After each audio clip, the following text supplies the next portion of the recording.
जहिया से गोइल बाड़ छोड़ी के गोवा देवरा चाहेला खाए के मोर खोआ।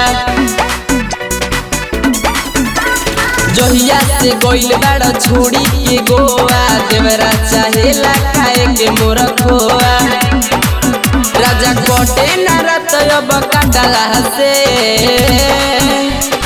माने न बतौ सुनो डाटला से ढोड़ी छिला गइल बा चाटला से माने न बतौ सुनो डाटला से ढोड़ी छिला गइल बा चाटला से।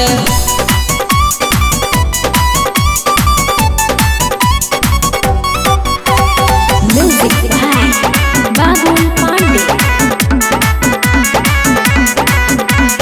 अपने ही बतिया पर रहेला अड़ल चाहेला हरदम हमरे पर चढ़ल। ए राजा अपने ही बतिया पर रहेला अड़ल चाहेला हरदम हमरे पर चढ़ल। सुन देहिया पिराता बे खटला से माने ना बतौ सुनो डाटला से ढोड़ी छिला गइल बा चाटला से माने ना बतौ सुनो डाटला से ढोड़ी छिला गइल बा चाटला से।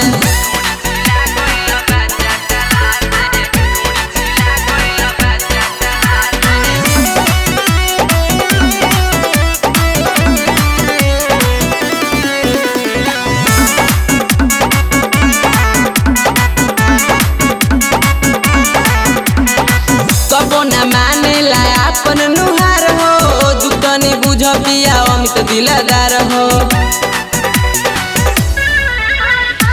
कबो न मानेला अपन नुहार हो दुतनी बुझ पिया अमित दिलदार हो। सोनू कहे न कम होई बाटला से माने न बतौ